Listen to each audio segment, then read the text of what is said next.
চলে যাওয়ার আগে তোমাকে কিছু কথা বলে যেতে চাই।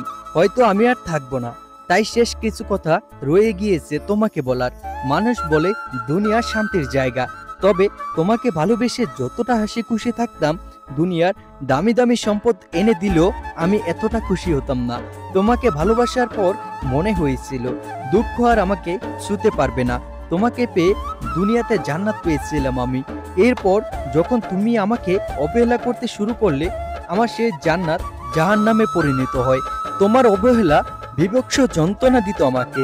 তুমি যখন একটু একটু করে আমার থেকে দূরে যেতে থাকলে, আমার মনে হচ্ছিল আমার পুরো পৃথিবী আমার থেকে দূরে চলে যাচ্ছে। সেদিন আমি বুঝেছিলাম প্রিয় চেনা পরিচিত মানুষ হঠাৎ অপরিচিত হয়ে উঠলে কতটা কষ্ট লাগে।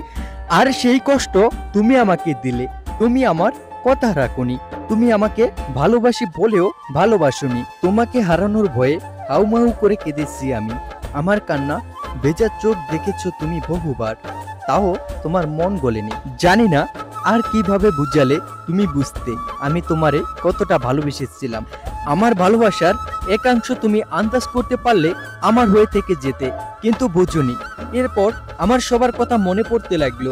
মানুষ বলে না, দুনিয়া শান্তির জায়গা না, দুনিয়া কষ্টের জায়গা। দুনিয়া শান্তির জায়গা হলে আল্লাহ কখনো জান্নাত বানাতেন না। তখন আমি সেটা বুঝতে পারিনি। তোমাকে ভালোবেসে আমার জান্নাত এই দুনিয়া বানিয়েছিলাম। তোমার মাঝে আমার সব সুখ শান্তি খুঁজেছিলাম। তোমাকে নিজের থেকেও বেশি ভালোবেসেছিলাম। তবে তুমি ভালো থেকো। যদিও কাউকে কাঁদিয়ে কেউ ভালো থাকতে পারে না, তবুও তোমাকে বলছি, পারলে ভালো থেকো। আমার এক একটি দীর্ঘশ্বাস তোমার জীবনে অভিশাপ হয়ে যেন না দাঁড়ায়। হ্যালো গাইজ, আসসালামু আলাইকুম। আশা করি সকলেই ভালো আছেন। আপনারা যদি আমার এই ভিডিওগুলোকে ভালোবেসে থাকেন, তাহলে আমার এই চ্যানেলটি সাবস্ক্রাইব করে দিবেন এবং কমেন্ট করে জানিয়ে দিবেন আপনার মূল্যবান মতামত।